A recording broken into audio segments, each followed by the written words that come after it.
राति दिउँसो फुर्सद नभए पनि राति चाहिँ यसो हेरविचार गर्दैछ। यहाँदेखि चाहिँ पुरा रोपेको छ रुखहरूको वृक्षारोपण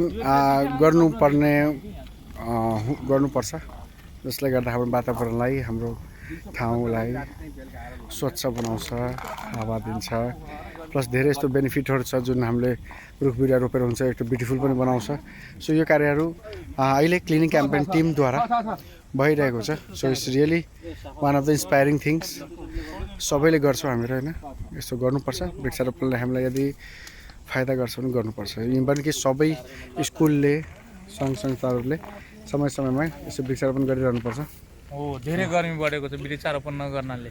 तपाईँलाई लाग्छ वृक्षारोपण नभएर गर्मी भएको हो, जति बोट बिरुवाहरू भयो त्यति वातावरणलाई पार्ने अनि पानी पर्ने हो। हामीले वडामा पनि नियम जस्तै लाउनु पर्ने हुन्छ है, जो बरु वडामा पनि नियम लाउनु पर्ने हुन्छ। हाम्रो के अरे दुधेडी चोकबाट हिरापुरसम्म थाहा छ मलाई। हाम्रो साधन दाजुको उसमा आज कुरा गर्दाखेरि प्लानिङमा चाहिँ चाँडै असारमा नै दुधेडी चोकबाट हिरापुर उसम्म दुवै साइडमा वृक्षारोपण गर्ने कुरा भएको छ। मलाई यो कुरा मैले थाहा थियो पहिलेदेखि। हामी अहिले हुँदैछ चन्दन दाईको घरनिर। चन्दन दाई, ब्रेकिङ न्युज के छ तपाईँको हालको भाग? चन्दन दाई चकिन्छ र भाग चन्दन दाई घर ए कहाँ छ भाइ? मलाई अर्को ब्रेकिङ चाहिएको छैन। कहाँ राखेको छ भाइ?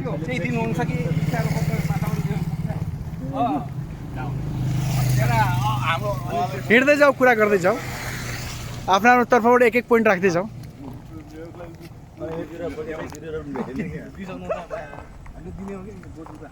अब उहाँ जाउँ के त्यो अस्ति नै हामीले रोपेको थियो नि, सेकेन्ड टाइम त पनि मरे, त्यसमा जाउँ। त्यहाँ अङ्कितले रोपेको, त्यही रोप्नु न। अरूको चाहिँ हेर्नुपर्छ त्यो आज त्यहाँ एउटा रोपेर एन्डिङ गरौँ। आज इन्डिङ गरौँ।